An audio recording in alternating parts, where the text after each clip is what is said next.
Buen día a todos. Mi nombre es Matías Pereira Duarte. Soy fellow de segundo año del equipo de columna del Hospital Italiano. En la clase de hoy vamos a ver un poco de lo que es la espondilolistesis. Los objetivos de esta presentación va a ser que cuando terminemos, ustedes puedan definir, puedan clasificar, puedan diagnosticar, tanto en las imágenes como en el examen físico, hacer un tratamiento médico inicial y eventualmente derivar con un especialista a los pacientes con esta patología. Como introducción, la espondilolistesis la vamos a definir como el desplazamiento de una vértebra con respecto a la subyacente, ¿sí?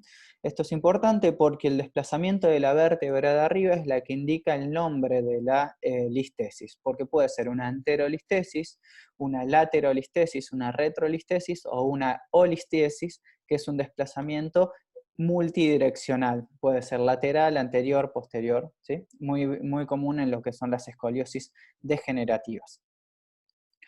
Las clasificaciones son varias. Se puede clasificar en base al desplazamiento de la vértebra con respecto a la infrayacente, ¿sí? La clasificación más utilizada es la clasificación de Meyerding, que divide el platillo de la vértebra inferior en 4 cuadrantes, ¿sí? Cada uno dividido en un 25%, y en base al desplazamiento se clasifica de 1 a 4. La clase 5 es la espondiloptosis, que es cuando la vértebra subyacente pierde totalmente el contacto con el platillo superior de la vértebra infrayacente, como vemos acá. También vemos que están aclarados algunos otras clasificaciones, como son el de Vauxhall o el de Wright y Bell, que son menos utilizadas. Esta es una clasificación propuesta por Wilse y Newman, que es etiológica y en base tiene algo, define un poco la historia natural y los síntomas, así como el tratamiento de las espondiloliptesis. Según esta clasificación, tenemos 5 grados. La tipo 1 es la tipo displásica o congénita, que también van a encontrar que se llama. Tiene algunas características particulares en donde tiene mucha deformidad, por así decirlo, entre las dos últimas vértebras de la columna, L5 y S1. Esta clasificación o esta patología tiene algunas características como ser una formación de un domo a nivel superior del sacro. Hay una alteración en la vértebra de L5, puede haber una raquisquisis, que esto es un defecto en la formación de la porción posterior del arco. No son muy frecuentes, pero están descritas y su sintomatología aparece en las edades cortas de la vida, ¿sí? Después tenemos el tipo 2, que es la tipo ísmica, que es una de las más frecuentes junto con la tipo 3 o degenerativa. A su vez, la tipo 2 se clasifica en 3 tipos. La típica clásica, que es la 2A, que es la lítica, que corresponde a una fractura por estrés a nivel de la pars interarticularis. La pars interarticularis es un segmento del arco posterior vertebral que es el lugar en donde confluyen diferentes elementos del arco posterior, como son las apófisis transversas, las apófisis articulares, superior e inferior, y la lámina. En este punto específico es donde se produce la lisis, ¿sí? Esta puede ser, como dijimos, una ísmica tipo A cuando es fractura por estrés. La tipo B se considera una elongación de la pars. Esto ocurre cuando existen pequeñas microfracturas a lo largo del tiempo que se van consolidando y van elongando la pars. Y por último tenemos la tipo ísmica como fractura aguda, que es después de algún tipo de traumatismo, existe una fractura al nivel de la pars específicamente. La tipo 3 de la clasificación de Wilse es la de tipo degenerativo, ¿sí? También es la espondilolistesis más frecuente. Generalmente se da, después vamos a aclarar, entre la cuarta y quinta vértebra lumbar principalmente, y en las personas más añosas porque es un fenómeno degenerativo. Se debe a la pérdida de la laxitud y de la estabilidad que está propiciada a ese segmento por los discos intervertebrales, por los ligamentos y la cápsula articular entre esos segmentos vertebrales. Después la tipo 4 es la clasificación de tipo traumática. Este trauma es diferente de la clasificación de fractura aguda a nivel del istmo, sino que se produce una fractura en otro segmento de la vértebra diferente de la pars, ¿sí? Como vemos acá, en este ejemplo, que es el F, hay una fractura a nivel del pedículo, que esto condiciona la listesis del cuerpo vertebral suprayacente. Y por último tenemos la clasificación 5 de Wilse, el tipo 5, que es la patológica, que se debe a algún fenómeno que debilita la vértebra en algún segmento y produce la listesis. Puede ser una enfermedad Paget con una fractura, un tumor, o cualquier otra patología que pueda generar debilitamiento de la vértebra. ¿Cuáles son los síntomas más frecuentemente que presentan estos pacientes? Vamos a hablar principalmente de lumbalgia, ¿sí? O sea, los pacientes que tienen una espondilolistesis de cualquier causa generalmente tienen dolor lumbar bajo. Este dolor lumbar generalmente se presenta como un dolor en faja que puede irradiar a la parte de los glúteos o también a la zona trocantérica. Con menos frecuencia se extiende hacia la parte superior de la espalda lumbar o a la parte inferior de la parte dorsal. Es un dolor mecánico principalmente, o sea que alivia con el reposo y que se exacerba con los movimientos, y es muy característico muchas veces que el dolor se presenta al iniciar el movimiento y tiende a aliviar un poco con los movimientos repetidos, ¿sí? Pero bueno, vamos a ver que hay diferencias en base a la etiología de la listesis. Por otro lado, el paciente puede presentar con radiculalgia o dolor radicular, ¿sí? La radiculalgia es el dolor a nivel de un dermatoma específico que está inervado por una raíz nerviosa saliente de la columna vertebral. Como van a ver, la radiculalgia depende de cuál es la etiología de esa listesis. Más frecuentemente puede ser a nivel de la raíz de L4, cuando es una listesis degenerativa, y en los casos de la listesis de tipo ístmica, que se dan entre L5 y S1 principalmente, puede ser una radiculalgia de L5. A su vez, la causa de la radiculalgia difiere también según la etiología, ya que en una etiología degenerativa, muchas veces la radiculalgia se debe a la compresión radicular a nivel del foramen por un ligamento amarillo hipertrófico, por una hipertrofia de las facetas o una degeneración del disco subyacente. Mientras que en las causas ístmicas generalmente se debe a todo un tejido cicatrizal que se genera alrededor de la pars y que esto puede llegar a comprimir parte de la raíz saliente a ese nivel en ese neuroforamen. Y por otro lado, ya un síntoma más avanzado de una listesis constituye la claudicación intermitente. Como ustedes saben, la claudicación intermitente es el dolor lumbar o en las piernas, en los miembros inferiores, luego de caminar cierta distancia. Es muy importante en esta parte distinguir lo que es el dolor neurogénico o una claudicación neurogénica de la vascular.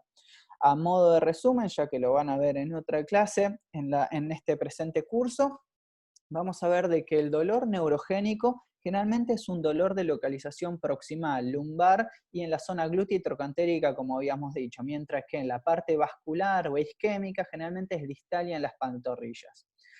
En el dolor neurogénico generalmente cede en flexión, ¿sí? Cuando el paciente se sienta o cuando se inclina para adelante. En cambio, en la parte isquémica cede cuando el paciente detiene su actividad. Esto es importante. Es muy característico que en una interconsulta o en una anamnesis ustedes le pregunten a un paciente con claudicación neurogénica si va al supermercado o cómo reacciona cuando camina inclinado sobre el carrito de compras. Y van a ver que les pueden referir de que el paciente puede caminar más distancia de la que habitualmente puede caminar debido a esta anteversión del cuerpo durante la caminata.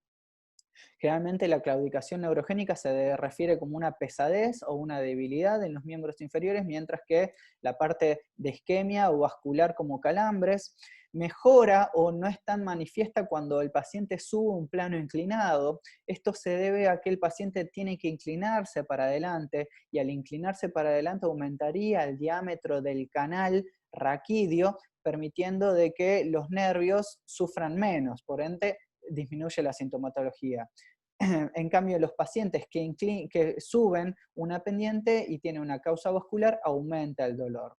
Lo contrario acontece al bajar a un plano inclinado. El paciente cuando baja genera una hiperlordosis de su columna y eso causaría más dolor, tanto por la compresión radicular que se genera al estrechar el conducto radicular, como también por la hiperflexión que generaría dolor facetario, que hay, debido a que hay una inestabilidad de ese nivel en la espondilolistesis degenerativa principalmente.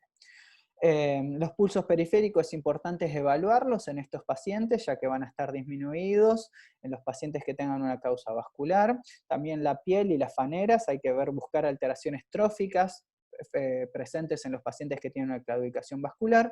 Y el test de la bicicleta, o preguntarles si los pacientes si utilizan la bicicleta para hacer ejercicio, van a ver de que los pacientes con una claudicación neurogénica generalmente no presentan muchos síntomas arriba de la bicicleta, en cambio el paciente que tiene una claudicación vascular sí por el aumento de la carga o del ejercicio a este nivel.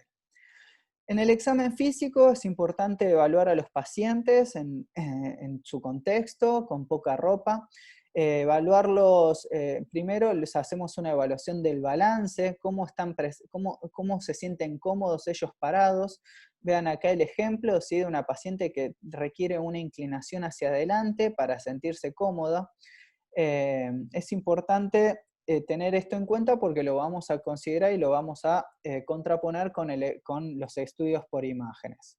Si ven este gráfico, es importante, son los mecanismos de compensación que tienen los pacientes para mantenerse erguidos. Fíjense que las dos imágenes de la izquierda corresponden a pacientes normales o que todavía no tienen fenómenos degenerativos en su columna. Siempre hablando en pacientes añosos principalmente. El primer cambio que acontece en la columna es la pérdida de la lordosis lumbar, como vemos graficado en la tercera imagen.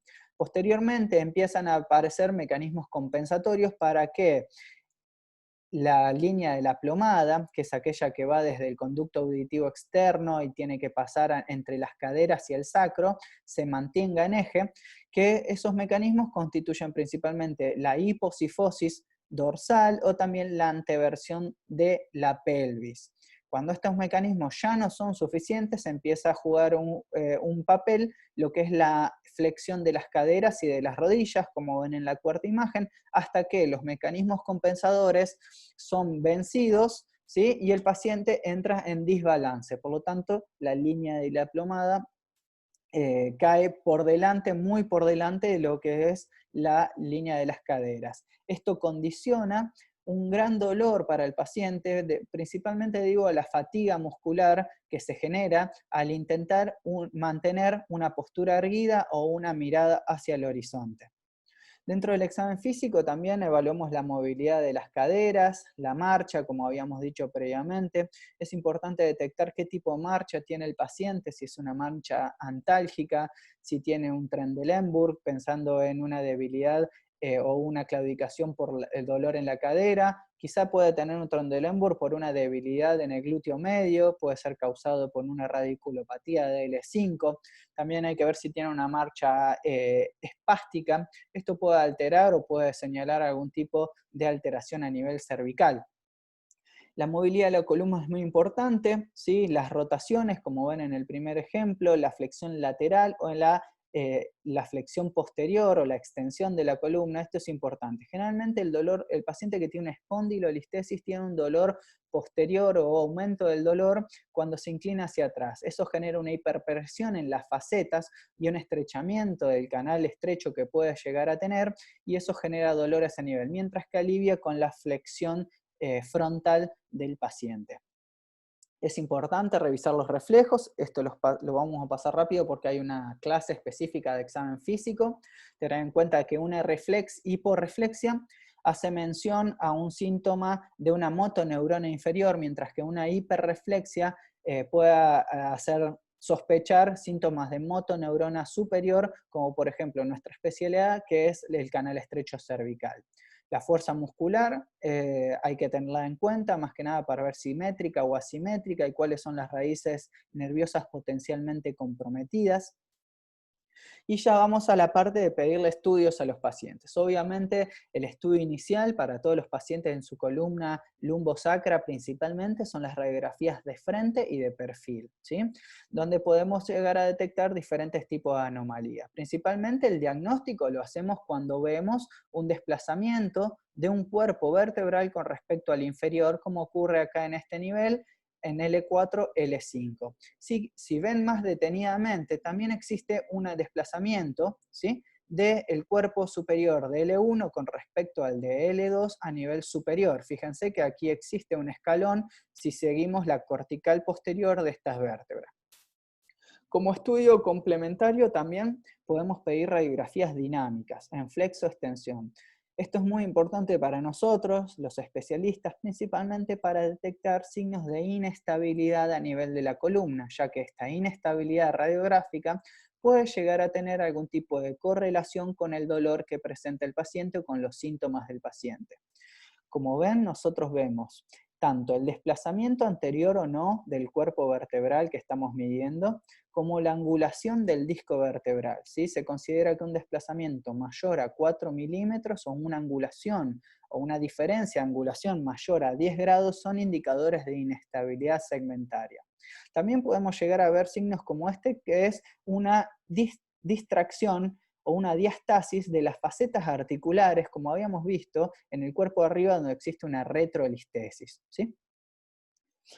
Es importante tener en cuenta, como habíamos dicho anteriormente, el origen o la etiología de la espondilolistesis. En este caso, pensando en una espondilolistesis de tipo ísmica, por una lesión a nivel del istmo de la vértebra, podemos pedir radiografías que son oblicuas, en donde veríamos el signo clásico del collar del perrito de la Chapelle, que lo hemos aprendido todos en nuestra formación de grado, ¿sí? Esto es patognomónico de una espondilolisis. Ojo, lo vamos a ver, no todas las espondilolisis se asocian con espondilolistesis.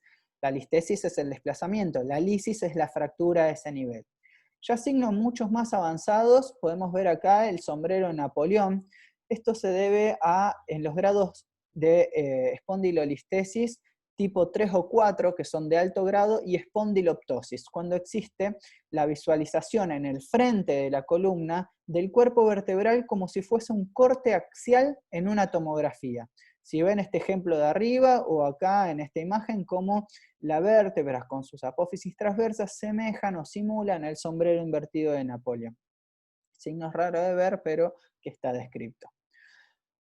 Por otro lado, la tomografía también brinda su información, ¿sí?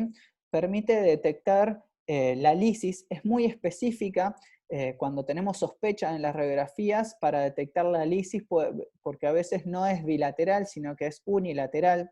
También brinda información del grado exacto de desplazamiento de un cuerpo vertebral sobre otro, del estado del disco. Fíjense que se ve a este nivel un neumodisco o aire, ese segmento negro entre el cuerpo vertebral significa una degeneración discal avanzada. Se ven cambios artrósicos o de degeneración crónica, como son estos osteofitos anteriores que pretenden contener el desplazamiento anterior de la vértebra. También es importante para ver lo que es el ángulo o la angulación de las facetas articulares, ya que vamos a ver más adelante.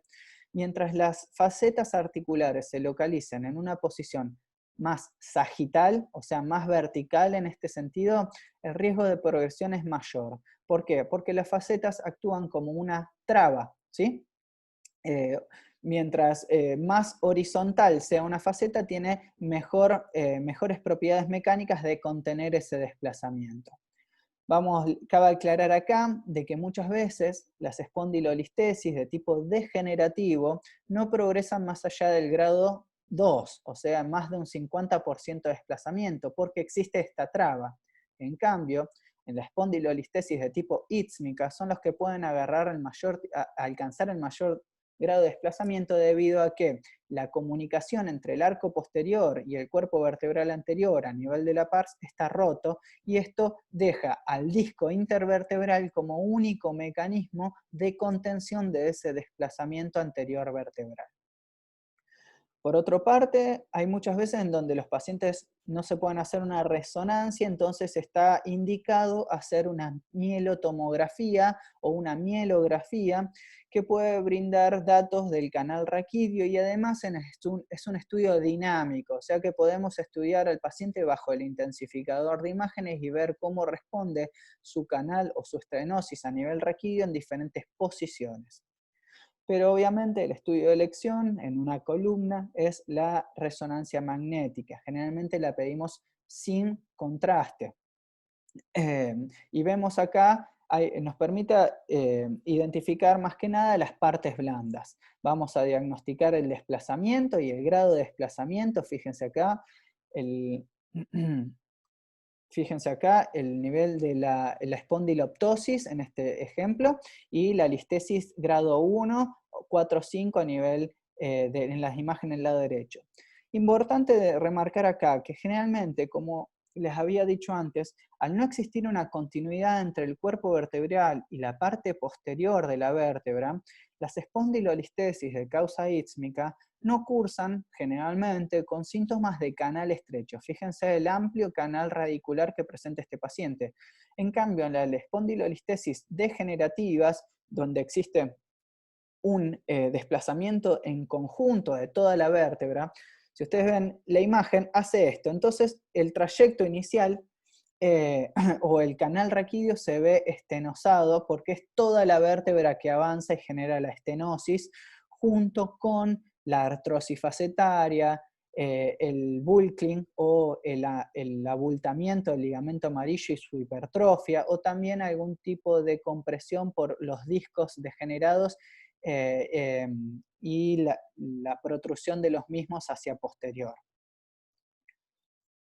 Es importante remarcar acá también que cuando vemos líquido en las facetas articulares en la resonancia, esto habla de inestabilidad, de la misma manera que veíamos la inestabilidad radiológica en las radiografías dinámicas. Ahora para hablar un poquito y particularmente de cada caso, como le habíamos dicho, el tipo 2 de la clasificación de Wilson, 2A principalmente, que se da en una espondilolistesis ísmica por fracturas por estrés, es una patología que se ve principalmente en el paciente joven, adolescente, deportista, ¿sí? Generalmente tiene o hace deportes de hiperflexión de su columna, ¿sí?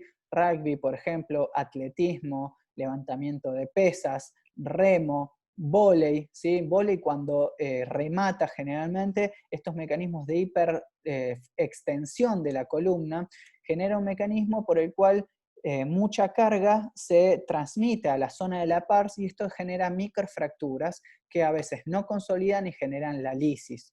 Como le habíamos dicho, la incidencia en radiografías está dado en cercana al 5% de la población general y la tomografía, que es mucho más específica, aumenta la incidencia al 6-7%. La zona más frecuentemente de localización de la espondilolistesis ísmica es a nivel de L5-S1, menos frecuentemente L4-L5, y en cierta cantidad de pacientes es unilateral únicamente. Es más frecuente en hombres, con una relación de 3-1 principalmente, y en general son de tratamiento no quirúrgico. Después lo vamos a ver bien en la parte de tratamiento. Como les había dicho, fíjense que en la imagen de la izquierda, cómo se produce la ruptura, y esté bien marcado en la tomografía, la ruptura a nivel de la pars, y es esta ruptura la que genera de que este tipo de espondilolistesis pueda alcanzar los grados más altos de la misma. Por otro lado, repetimos, la causa más frecuente de una espondilolistesis es la de causa degenerativa, principalmente en L4 y L5. Van a ver que en este caso la relación hombre-mujer se invierte, es mucho más frecuente en las mujeres, y más si las mujeres han tenido hijos. Esto se relaciona principalmente a la carga hormonal y a la laxitud ligamentaria que se genera en las mujeres en el momento del parto y de la gestación, ¿sí? Como saben, hay hormonas que relajan los ligamentos y esto puede predisponer al mayor grado de espondilolistesis a este nivel. Hay algunos otros factores mecánicos que son, por ejemplo, la hiperdolordosis, o sea, una mayor curvatura en su columna lumbar puede generar fuerzas de cizallamiento más importantes que predisponen a una mayor tendencia a la espondilolistesis, como una sacralización de L5. Esto genera de que el último segmento lumbar se fije al sacro, por lo tanto el primer segmento móvil correspondería al disco L4, L5, aumentando la probabilidad de que tengan una espondilolistesis, y también la sagitalización de las facetas, como habíamos hablado previamente en la tomografía. Aquí vemos que la raíz más frecuentemente afectada es la L5 por una compresión central o del receso que se llama, por el canal estrecho que se genera. Como habíamos hablado, hay ciertos factores que pueden hacernos predecir una progresión de la espondilolistesis, ¿sí? Por ejemplo, el sexo femenino, que se presenta en una edad más temprana, ¿sí? Mientras más joven el paciente, significa que puede tener más predisposición a que eso progrese. Hay ciertos cambios anatómicos que están ahí descritos, no es para ustedes, más para el especialista, que pueden hacer de que un determinado segmento espondiloliestésico tenga mayor tendencia a progresar, y el mayor grado de displasia o de deformidad del segmento también puede generar o puede prever una mayor listesis. En rangos o a grandes rasgos existen dos tipos de presentación. Tiene una presentación estable o inestable. Lo más frecuente es el paciente que tiene una presentación estable, que tiene una espondilolistesis quizás ya diagnosticada previamente o no diagnosticada todavía, que cada cierto tiempo puede generar alguna crisis de dolor, tanto el dolor lumbar, mecánico o una radiculopatía, ¿sí? Este tipo de pacientes generalmente responde bien al tratamiento médico conservador y puede tener 1 o 2 episodios anuales según la progresión y el grado que tenga.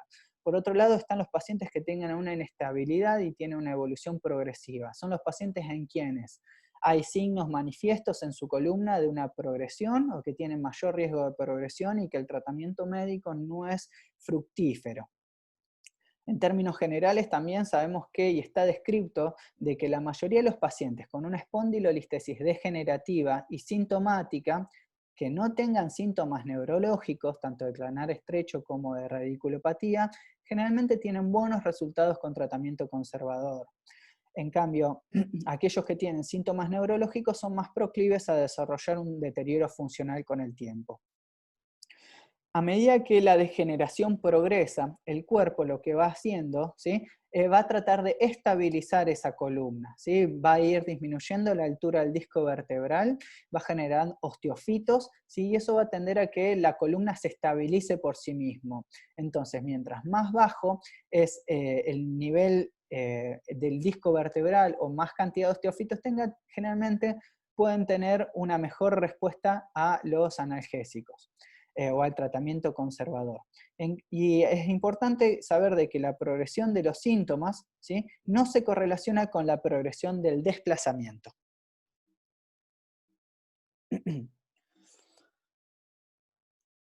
¿Cuál es el tratamiento inicial? Bueno, acá les voy a hacer una diferencia en lo que es el tratamiento de la espondilolisis, ¿sí? La ruptura de la parte de la espondilodegenerativa. Generalmente, si tenemos un paciente joven, adolescente o adulto joven y diagnosticamos una espondilolisis, ¿sí? Sin listesis, ¿sí? Con síntomas relativamente controlables, la idea es suspenderle toda la actividad física y de impacto que tenga este paciente o de hiperflexión de su columna. Muchas veces es necesario colocar un corsé o una inmovilización. Estos corsés particularmente son corsés que se realizan evitando la hiperlordosis, o sea, generando cifosis en la columna. Se le puede indicar reposo, tanto en cama, un reposo relativo, y se indican un esquema de analgésicos. La gran mayoría de estos pacientes van a resolver sus síntomas. Y hay un porcentaje de pacientes en donde tienen una espondilolisis reciente, por así decirlo, que pueden curarla, o sea que puede terminar fusionándose esa fractura a nivel de la pars. Otro tema son las espondilolistesis degenerativas, ¿sí? Este caso, el tratamiento inicial generalmente se da con AINES, analgésicos, paracetamol, diferentes esquemas de analgésicos. La kinesiología es importante de fortalecimiento de la zona media o core y de los miembros inferiores. Esto se refiere a fortalecimiento abdominal y lumbar, que a manera de faja actuarían haciendo una contención muscular periférica de esa columna potencialmente inestable. También se le puede indicar algún tipo de ortesis, como una faja lumbar ballenada, diferente grado de contención. Van a ver, generalmente indicamos ballenada por la contención. Una faja lumbar abdominal postquirúrgica muchas veces no tiene un buen efecto o no es una contención suficiente. Que pierdan peso, que disminuyan la carga que le aplican a esa columna es importante, y también modificar las actividades. Si al paciente le gustaba salir a caminar o correr, por ahí se puede indicar actividades sin impacto como la natación, la bicicleta, ¿sí? O incluso la actividad en gimnasio. Por último, dentro del tratamiento conservador se pueden indicar diferentes tipos de bloqueos o inyecciones a nivel de la columna para bloquear los síntomas, que pueden ser perirradiculares, epidurales, interlaminares o también a nivel facetario. Esto depende mucho de qué tipo de dolor prima en ese paciente. Ahora bien, ¿cuándo es necesario derivar a estos pacientes a una consulta? Bueno, principalmente cuando el manejo conservador durante 3 a 6 meses no ha sido efectivo, cuando uno detecta un déficit motor en algún grupo muscular que sea mayor a 3,5, sabemos que de la escala motora del 0 al 5, una fuerza menor a 3,5 se correlaciona con una fuerza no funcional para el paciente. Cuando existen síntomas de cauda-equina, esto es importante porque la cauda-equina es una urgencia traumatológica. Esto está definido como la afección polirradicular, ¿sí? O sea que pueda tener déficit asimétrico en una o varias raíces asociado a algún tipo de alteración vegetativa, como son alteraciones en la defecación o alteraciones en la micción o alteraciones en la sensibilidad perianal, ¿sí? Esto se define como cauda-equina. Y por otro lado, cuando tiene síntomas de claudicación intermitente que se considera severo, o sea, menor a 50 metros, cuando el paciente refiere que no puede caminar ni media cuadra sin tener que sentarse o frenar por el dolor que genera a nivel lumbar o en los miembros inferiores.